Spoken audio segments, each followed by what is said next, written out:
व्यासपीठावरील सर्व मान्यवर आणि उपस्थित बंधू आणि भगिनींनो, आज महाराष्ट्र नवनिर्माण सेनेच्या उमेदवारांच्या प्रचारासाठी मी इथं आलोय. 2024ची महाराष्ट्राच्या विधानसभेची निवडणूक ही अत्यंत महत्त्वाची निवडणूक आहे. महाराष्ट्राचं भविष्य ठरवणारी ही निवडणूक आहे. मी शिवसेना शिंदे गटाचा उपनेता आहे नावापुरता, आणि अजूनही मी त्याच पक्षात आहे. पण राजसाहेबांचे विचार, राजसाहेबांची गेली 10-12 वर्षातली आंदोलनं, हे सगळं पाहिल्यानंतर मला आतून सारखं असं वाटायला लागलं की हा माणूस महाराष्ट्राच्या विधानसभेमध्ये आला पाहिजे. महाराष्ट्राच्या 24 नंतरच्या सत्तेमध्ये महाराष्ट्र नवनिर्माण सेनेचे आमदार दिसले पाहिजेत.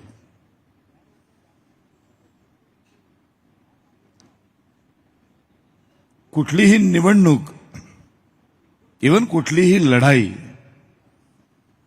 ही कोणाला तरी हरवण्यासाठी कधीच लढायची नसते.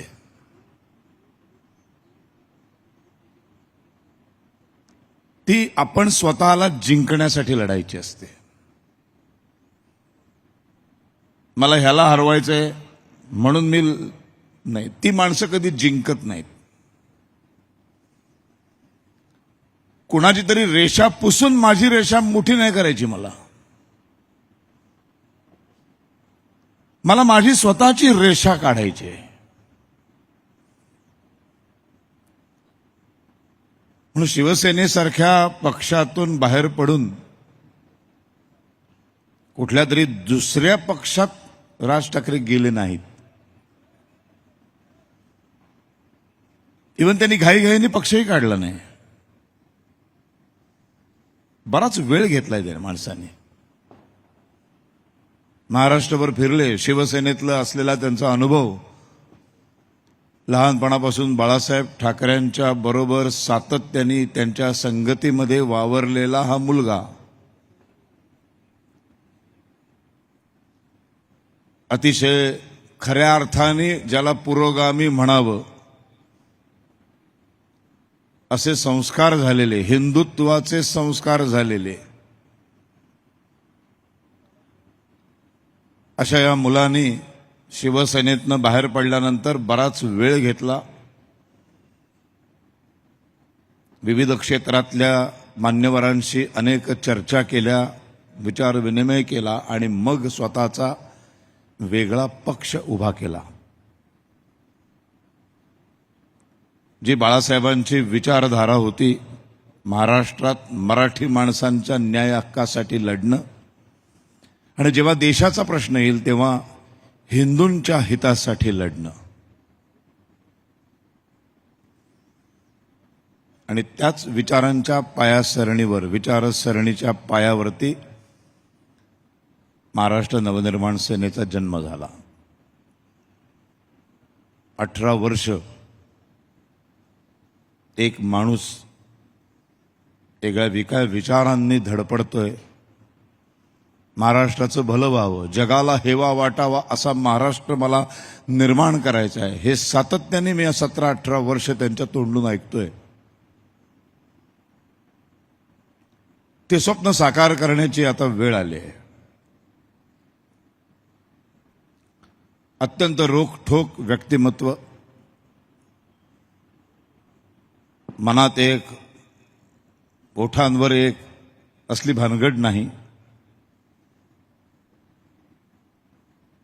आणि म्हणून मला असं वाटलं की या निवडणुकीमध्ये काही सभा महाराष्ट्र नवनिर्माण सेनेसाठी, राज ठाकरे या माणसासाठी घ्याव्यात. मनापासून वाटलं. आणि मी स्वतःहून फोन केला. अमेरिकेमध्ये बृहन महाराष्ट्र मंडळाचं एक मोठं संमेलन असतं. त्या संमेलनामध्ये मी माझ्या व्याख्यानासाठी गेलो होतो. राजसाहेबांची त्या संमेलनामध्ये मुलाखत होती. साधारण एक 3 ते 4 दिवस एकाच हॉटेलमध्ये आम्ही उतरलेले असल्यामुळं बऱ्याच वेळा भेटीगाठी होत होत्या. तेही एकटे होते, निवांत होते. त्या भेटीगाठींमध्ये इकडच्या तिकडच्या गप्पा नाहीत. तुझं कसं चाललंय सिनेक्षेत्रात असलं काहीही नाही. माणूस आहे अमेरिकेमध्ये, कुटुंबाला घेऊन आलाय, पण त्या अमेरिकेत असून सुद्धा फक्त ते शरीराने मला अमेरिकेत दिसले, मनाने ते महाराष्ट्रातच होते. त्यांच्या डोक्यामध्ये फक्त महाराष्ट्र होता. त्यांच्या डोक्यामध्ये फक्त या महाराष्ट्राचा जो चोथा झालाय, विचका झालाय, जो सर्व राजकीय पक्षांनी मिळून करून ठेवलाय. कंटाळलोय आम्ही सगळेजण. कुणाला मत द्यायचं हा प्रश्नच आहे. अ, ब, क, ड, इ, फ असे पक्ष आहेत. अ आणि ब वर्षानुवर्ष एकाच विचारसरणीचे म्हणून ते दोघं मित्र आहेत. क आणि ड त्यांच्या एक वेगळी विचारसरणी आहे म्हणून ते मित्र आहेत.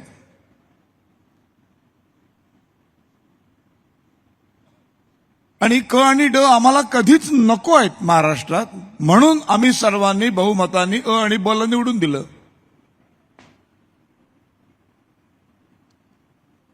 आणि अचानक ब उठला आणि क आणि ड बरोबर जाऊन बसला.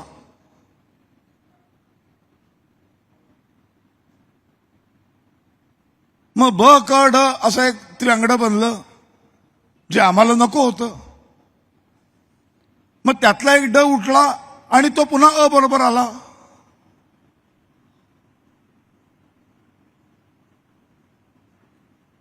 आणि मग तो ड असं म्हणाला की तो क मला आवडत नाहीये, तो चुकीचा आहे, त्याच्याबरोबर राहणं पसंत नाही मला, म्हणून मी इकडे आलो, कारण हे आमचं मूळ आहे. आणि मग सडनली काही महिन्यानंतर पुन्हा तो ड आणि बरोबर आणि ब बरोबर येऊन बसला. अरे काय लावलंय काय?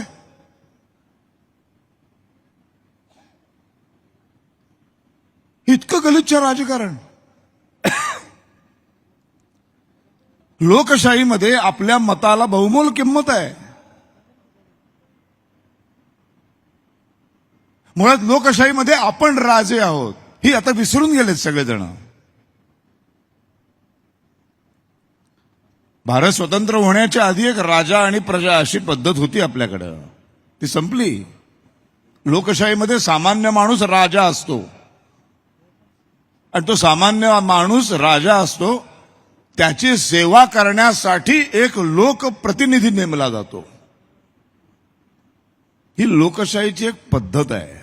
लोकशाही कशाला म्हणतात?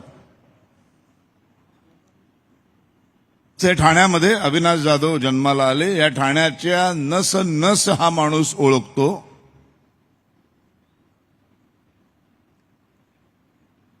दिवसा रात्र तुमच्या प्रश्न सोडवण्यासाठी धावत असतो. त्याला माहिती आहे, त्याला घरं माहिती आहेत, त्याला नावं माहिती आहेत, त्याला प्रत्येक घरातले प्रॉब्लेम माहिती आहेत. आणि अचानक निवडणुकीच्या वेळेला अविनाश जाधवला बाजूला बसायला सांगितलं जातं आणि भलताच एक कुठल्या तरी गावातला माणूस ज्याला या गावाशी काही संबंध नाही त्याला आणून ह्याच्या बोडक्यावर बसवतात आणि त्याला उमेदवार म्हणून निवडून आणायला सांगतात. आणि त्याला उमेदवार म्हणून निवडून आणण्याची जबाबदारी अविनाश जाधववरच टाकली जाते. काय गंमत आहे बघा. म्हणजे अविनाश जाधव इथे जन्माला आलेले आहेत, ह्या लोकांचं काम करतायत, घरोदारी फिरतायत, गाव पर्सनली एकमेकाला ओळखतायत. आम्हालाही अविनाश जाधव निवडून यायला हवेत. पण निवडणुकीमध्ये सेटिंग काय होतं, काय त्यांची करामत असते मला माहित नाही, पण अचानक तो माणूस जातो आणि भलताच एक माणूस येऊन बसतो जो इथली लोक त्याला ओळखतच नाहीत.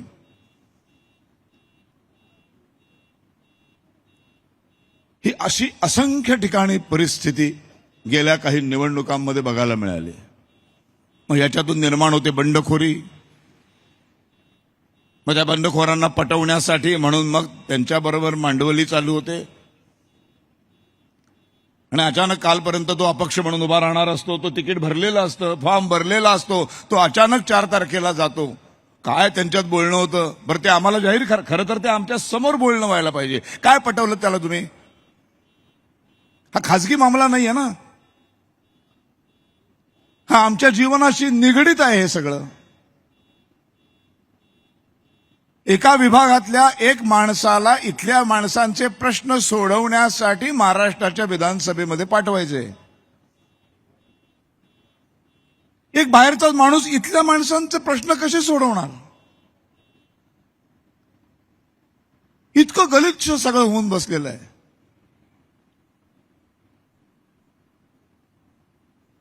इकडे 3-4 पार्ट्या आहेत, इकडे 3-4 पार्ट्या आहेत, असा एक सामना आहे. मला राज ठाकरेंचं कौतुक करावं असं वाटतं की ह्या कुठल्याही भानगडीत ते कधी पडत नाहीत.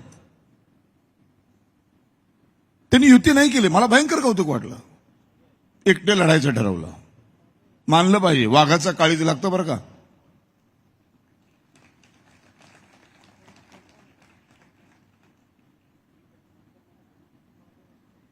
इतकी वर्ष, 18 वर्ष माणूस धडपडतोय महाराष्ट्राच्या भवितव्यासाठी. सोन्यासारखा महाराष्ट्र घडावा. महाराष्ट्र महाराष्ट्र जे आपण म्हणतो, महाराष्ट्र म्हणजे काय? महाराष्ट्र म्हणजे भूमीचा तुकडा, काही 100 स्क्वेअर फीटचा महाराष्ट्र नाही. महाराष्ट्र म्हणजे काय? महाराष्ट्राचा इतिहास, महाराष्ट्रातले महापुरुष. महाराष्ट्राची ओळख कशी असते? महाराष्ट्राची ओळख कुठून आलात तुम्ही? महाराष्ट्रातनं म्हणजे कुठून? म्हणजे कोणाच्या गावात आलात? पहिलं नाव येतं छत्रपती शिवाजी महाराज. आपण जे म्हणतो ना सुसंस्कृत महाराष्ट्र, आदर्श महाराष्ट्र, तो आदर्श, तो सुसंस्कृतपणा म्हणजे काय? त्याचं उत्तर आहे छत्रपती शिवाजी महाराज. त्याचं उत्तर आहे बाबासाहेब आंबेडकर. त्याचं उत्तर आहे स्वातंत्र्यवीर विनायक दामोदर सावरकर. त्याचं उत्तर आहे लोकमान्य टिळक. त्याचं उत्तर आहे आगरकर. त्याचं उत्तर आहे कर्वे. त्याचं उत्तर आहे सावित्रीबाई फुले. त्याचं उत्तर आहे मल्हारराव होळकर. त्याचं उत्तर आहे बाजीराव पेशवा. त्याचं उत्तर आहे तात्या टोपे. त्याचं उत्तर आहे झाशीची राणी. महाराष्ट्र, मला महाराष्ट्र असा बघायचा आहे, मला महाराष्ट्र तसा बघायचा आहे. म्हणजे काय बघायचं आहे? म्हणजे मला हे सगळं वैभव महाराष्ट्राचं पुन्हा महाराष्ट्रामध्ये प्रस्थापित करायचंय, पुनर्प्रस्थापित करायचंय.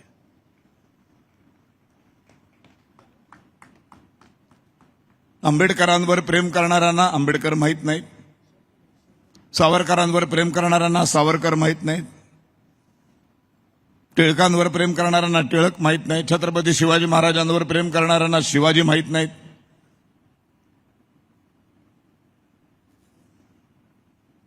विधानसभेमध्ये उभा राहून एक मंत्री म्हणतात की धर्मवीर संभाजी महाराज म्हणण्याची गरज नाही.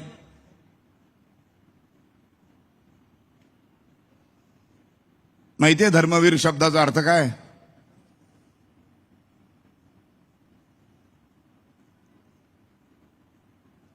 धर्मासाठी वीरगती प्राप्त झालेला.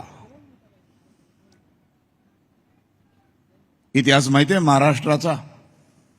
शिकवला गेला कधी शाळेमध्ये? नाही माहिती. छत्रपती शिवाजी महाराज काय एवढे मोठे आहेत? हे हिंदू नृसिंह प्रभू शिवाजी राजा.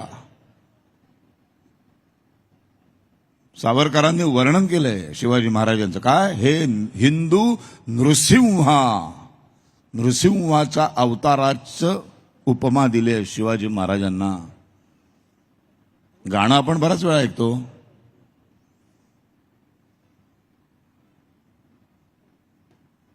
आत्ताच दिवाळी झाली, लक्ष्मीपूजन झालं, त्याच्या आधी दसरा झाला, नवरात्र झालं, गणपती झाले. प्रत्येक घराघरामध्ये आरत्या म्हणतो आपण, सुख करता दुःख हरता. कोणी लिहिली आरती? समर्थ रामदासांनी दिलेल्या आरत्या आहेत ना. हे समर्थ रामदास कुठनं आले? याच महाराष्ट्रातनं आले ना. आपल्या हिंदूंचा धर्मग्रंथ भगवद्गीता संस्कृतमध्ये, ती सामान्य माणसांना कळत नाही, तळागाळापर्यंत लोकांना ती वाचता येत नाही. म्हणून त्यांच्या भाषेत 13व्या शतकात लिहिणारा एक मुलगा या मातीत जन्माला आला, त्याचं नाव संत ज्ञानेश्वर माऊली. हा जो महाराष्ट्र आपण म्हणतो ना, महाराष्ट्राची अस्मिता, महाराष्ट्र म्हणजे काय, तो महाराष्ट्र मला पुन्हा आणायचा आहे. अरे पुन्हा आणायचंय म्हणजे काय आणायचंय? पुन्हा आणायचंय म्हणजे ती नैतिकता आणायची आहे. पुन्हा आणायचंय म्हणजे ती महाराष्ट्राची नीतिमत्ता आणायची आहे, जी संपूर्णपणे गेल्या 25 वर्षात हरवलेली आहे, संपली आहे. या सगळ्या राजकीय पक्षांनी धुळदाण उडवली तिची.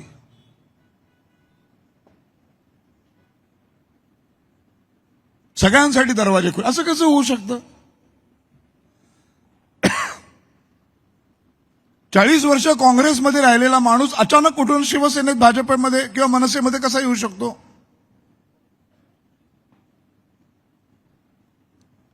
येऊ शकतो. कधी?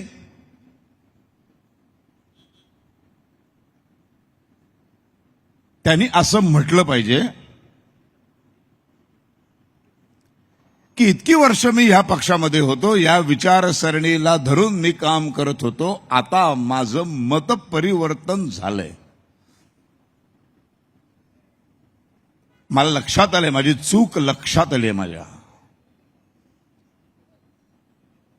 इतकी वर्ष मी ह्या पक्षामध्ये माझ्या आयुष्याचं वाटोळ करून घेतलं. हे चुकीचं आहे, हे नाहीये, हे बरोबर नाहीये. ही विचारसरणी मला माहीत, मी चुकीच्या वाटेवर चालत होतो. आज मला कळून चुकलंय की ही वाट चुकलेली आहे आणि आता मी माझं आयुष्य बदलायला तयार झालोय. आणि म्हणून मी या विचारसरणीला मान्य करून मी या विचारसरणीच्या पक्षामध्ये प्रवेश करतोय. असं एकतरी इकडून तिकडे उड्या मारणारे बोलतात? कधीच नाही बोलत. सत्तेसाठी एक अख्खा पक्ष ह्या पक्षाबरोबर येतो आणि ह्या पक्षात आल्यावर जे दोन विरुद्ध विचारसरणीचे पक्ष आहेत ते एकत्र येतात आणि एकत्र आल्यानंतरही तो पक्ष म्हणतो की आम्ही आमची विचारसरणी सोडलेली नाहीये. वा, कमाल आहे. 13 करोड महाराष्ट्रीयन लोकांना हे सगळे मिळून मूर्ख बनवतायत.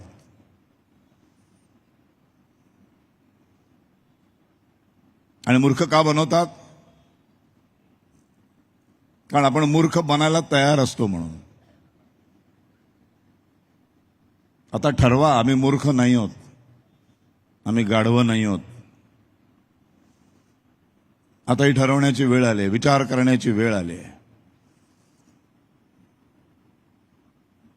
एक स्वतःची वेगळी विचारसरणी घेऊन मला फक्त महाराष्ट्राचं भलं करायचंय.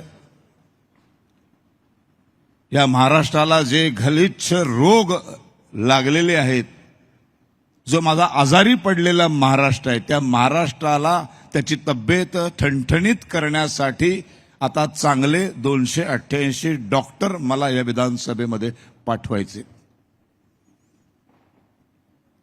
मी जेव्हा आजारी पडतो तेव्हा मी, आता शरद पुंगशे, मी ब्राह्मण आहे म्हणून मी ब्राह्मण जातीचा डॉक्टर बघतो का? नाही. मी काय बघतो? मी चांगला डॉक्टर कोण आहे तो बघतो. मी माझ्या जातीचा डॉक्टर बघून नाही जात.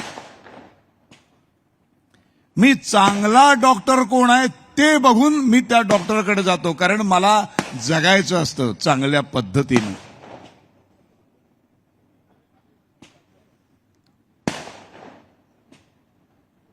मला बरं व्हायचं असतं. मग जेव्हा माझ्या स्वतःच्या जीवावर बेततं तेव्हा मी काय करतो? उत्तम डॉक्टरकडे जातो. मग डॉक्टर कुठल्याही जातीचा असू दे, कुठल्याही धर्माचा असू दे, मला बरं व्हायचं ना, मी उत्तम डॉक्टरकडे जाणार. आजही तीच परिस्थिती आहे. गेली 20-25 वर्ष हा महाराष्ट्र आजारी पडलाय. सगळं त्याचं गतवैभव धुळीला मिळालेलं आहे. मी गंमत म्हणून किस्सा सांगतो तुम्हाला. मी 2-3 पुस्तकं लिहिली. त्यातले एक पुस्तक राजसाहेबांना द्यायचं म्हणून मी गेलो त्यांच्या घरी. त्यांची वेळ घेतली. सकाळच्या वेळेला ये म्हणाले, जरा जास्त वेळ गप्पा मारता येतील. राजकीय नेता कसा असायला हवा याचं एक छोटंसं उदाहरण आहे. मी सावरकरवादी आहे, मी कट्टर हिंदुत्ववादी आहे. मी सावरकरांवर व्याख्यानं देतो, मी छत्रपती शिवाजी महाराजांवर व्याख्यानं देतो, मी हिंदुत्वावर व्याख्यानं देतो. हे सगळं राजसाहेबांना माहिती आहे. तेही साधारण त्याच विचारसरणीचे आहेत. शरद आपल्याला भेटायला येणार आहे, त्याचं एक पुस्तक त्याला देण्यासाठी तो येणार आहे. म्हणून मी जेव्हा भेटायला गेलो तेव्हा ते आणि मी समोरासमोर बसलो, तेव्हा त्यांच्या टेबलवरती समोर काही पुस्तकं होती आणि त्या पुस्तकाच्या काही पानांमध्ये खुणा घालून त्यांनी ठेवली होती.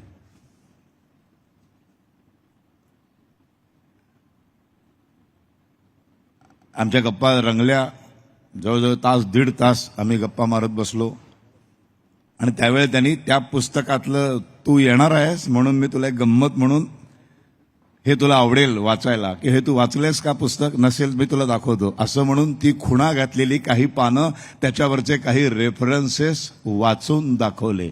एका राजकीय पक्षाच्या अध्यक्षाने, संस्थापकाने. आपल्याला कोण येणार आहे भेटायला, त्याच्याबरोबर कुठल्या विषयांवर आपल्याला गप्पा मारायच्या आहेत, त्या माणसाची बॅकग्राऊंड काय आहे, त्याला काय आवडेल, त्याच्या ज्ञानात आपल्याकडनं 2 गोष्टी कशा भरल्या जातील. मला भयंकर कौतुक वाटलं. म्हटलं क्या बात आहे. आज कधीतरी आम्ही अभिनेते असल्यामुळं आणि काही राजकीय पक्षांशी संबंध असल्यामुळं अनेक आमदार आणि खासदारांशी संबंध येतात कधीतरी. तर त्यांच्या गप्पा ऐकून अक्षरशः कीव येते. कीव. काहीही माहीत नसतं. शून्य वाचन, शून्य अभ्यास. एक आमदार किती मतदारांचा एक आमदार असतो? 4 लाख, 5 लाख. 4 ते 5 लाखांच्या मागं एक आमदार. म्हणजे 4 ते 5 लाख लोकांना, आपल्या मतदारसंघातल्या 4-5 लाख लोकांना सुज्ञ करणारा, त्यांच्याच 5 लाखांपेक्षा थोडा जास्त हुशार असा तो पाहिजे की नाही. त्याला काहीतरी माहिती पाहिजे. छत्रपती शिवाजी महाराजांची निदान ढोबळ मानाने तरी त्याला माहिती पाहिजे.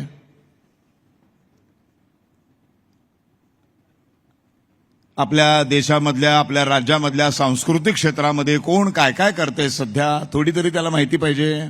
डिटेल माहिती नको, थोडी तरी माहिती पाहिजे. भारताच्या स्वातंत्र्याला 75 वर्ष झाली, म्हणून मी आमच्या सांस्कृतिक मंत्र्यांकडे गेलो एका कार्यक्रमासाठी. एक कार्यक्रम 75 वर्ष पूर्ण झाली म्हणून करूया.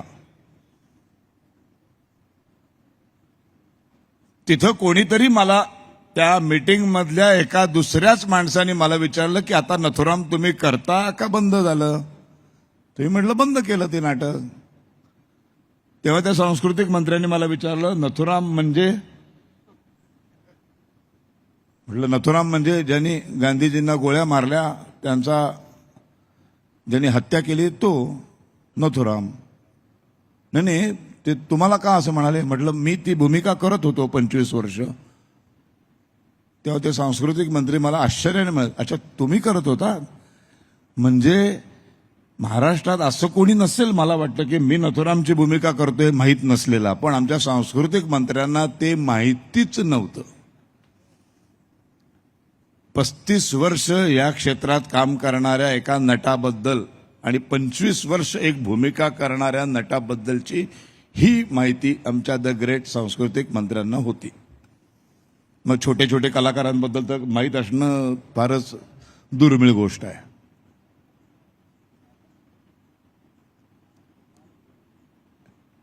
म्हणजे समर्थांनी जे वर्णन केलंय, असं वर्णन, एवढं वर्णन नाही, त्याच्या 1/1000 वर्णन करावं असा एखादा आपला प्रतिनिधी असायला हवा. समर्थांनी जे छत्रपती शिवाजी महाराजांचं वर्णन केलंय संभाजी महाराजांना लिहिलेल्या पत्रामध्ये, ते काय म्हणतात? शिवरायांचे 8वावे रूप, शिवरायांचा 8वावा प्रताप, शिवरायांचा 8वावा साक्षेप भूमंडळी. त्या छत्रपतींचं नाव घेऊन राजकारण करतात. प्रत्येक राजकीय पक्षाच्या व्यासपीठावर छत्रपती शिवाजी महाराज असतातच.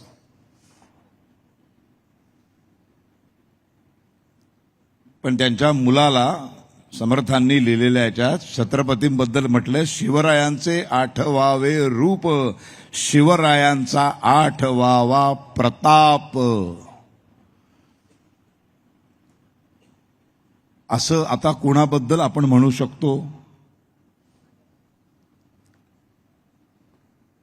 शिवरायांचा 8वावा साक्षेप भूमंडळी. पुढे तर तरी फार मस्त म्हटलंय, शिवरायांशी 8वावे जीवित तृणवत मानावे. म्हणजे हे मी ओळ का म्हणतोय? मला अविनाश जाधव यांचं जे मी गेली 10 वर्ष व्हिडिओवरती सोशल मीडियावर काम बघतोय, ते बघितल्यावर मला या ओळी आठवल्या. शिवरायांचा जीवित तृणवत मानावे. तृणवत म्हणजे गवताच्या काठी एवढं, इतकं तुच्छ मानावं स्वतःचं जीवन. जीवित तृणवत मानावे, इहलोकी परलोकी उरावे कीर्तिरूपे. कुठलंही पद नाही, कुठलंही संविधानिक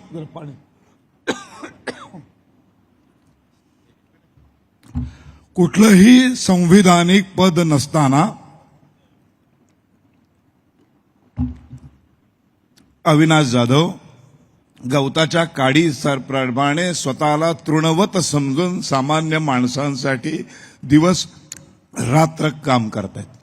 हा खरा छत्रपतींचा चेला आहे. असे आमदार हवे आहेत आम्हाला. तुम्ही लोकप्रतिनिधी आहात, तुम्हाला गाडीचं पेट्रोल डिझेल जवळजवळ फुकटात दिलं जातं, तुम्हाला भत्ते दिले जातात, तुम्हाला पगार दिला जातो, तो आमच्या टॅक्समधनं दिला जातो. की तुम्ही 24 तास आमच्यासाठी अवेलेबल असायला पाहिजे. मगाशी कोणीतरी भाषणामध्ये म्हटलं की ते दुसरे आमदार 5 वर्ष कधी दिसलेच नाहीत. लोकप्रतिनिधी हा शब्द सगळे विसरूनच गेलेत. सगळ्यांना राजा झाल्यासारखं वाटतं. एकदा आमदार झालो, खासदार झालो, एकदा सत्तेत आलो की भाषा कशी बदलते? मी दिलं, तुम्ही काय दिलं, तुम्ही काय दिलं. पुढे समर्थ शिवाजी महाराजांचं वर्णन करताना म्हणतात, निश्चयाचा महामेरू, बहुत जनांसी आधारू, अखंड स्थितीचा निर्धारू, श्रीमंत योगी. श्रीमंत योगी हा शब्द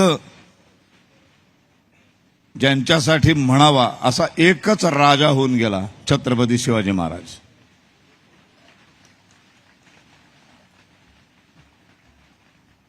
का जिथे श्रीमंती आहे तिथे योग साधना नाहीये, जिथे विरक्ती नाहीये, जिथे वैराग्य नाहीये. वैराग्य आणि श्रीमंतीचा मेळ बसत नाही. आणि जिथे वैराग्य आहे, जिथे विरक्ती आहे, तिथे पैसा नाहीये, श्रीमंती नाहीये.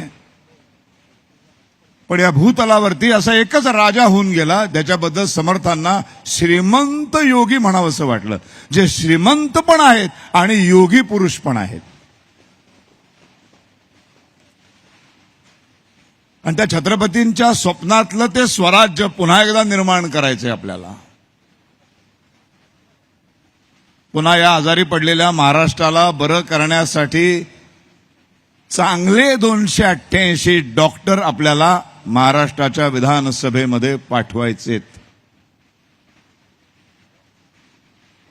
आणि असे चांगले डॉक्टर राजसाहेबांनी या निवडणुकीमध्ये उभे केलेले आहेत. ही सगळी तळागाळातनं आलेली माणसं आहेत. चाळीतून, झोपडपट्टीतून अशा ठिकाणाहून उचललेली एक एक रत्न आहेत.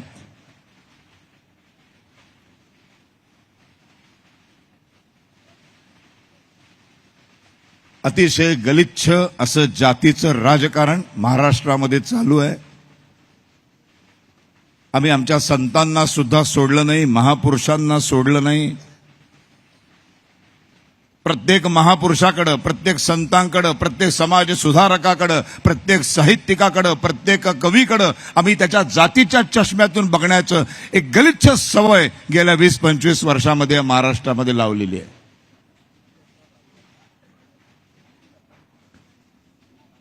आणि असा एकमेव माणूस आहे हा,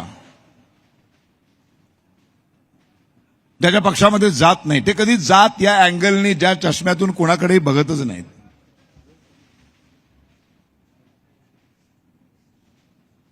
मुळात जात ही आणलीच व्यवसायाच्या जाती बनवल्या आम्ही. अशा जाती कुठेही अस्तित्वातच नाहीयेत. आम्ही जन्म कुठे घ्यायचा ह्याचं आमचं कर्तृत्व शून्य आहे.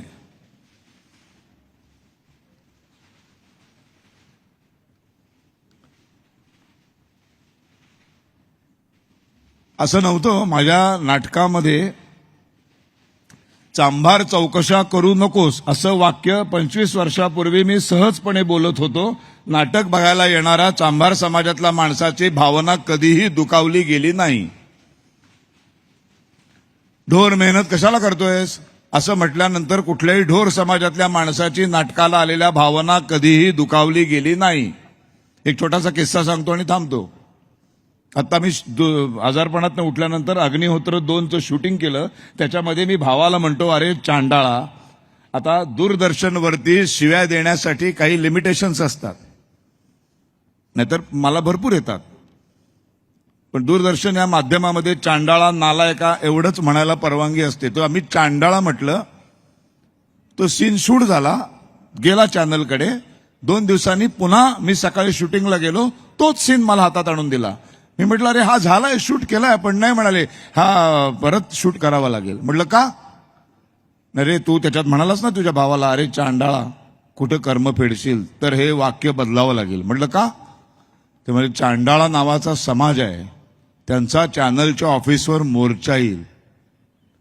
हे मला 2022ला कळलं राजसाहेब, की चांडाळ नावाचा समाज आहे. तोपर्यंत मला हे माहितीच नव्हतं. असा नव्हता महाराष्ट्र.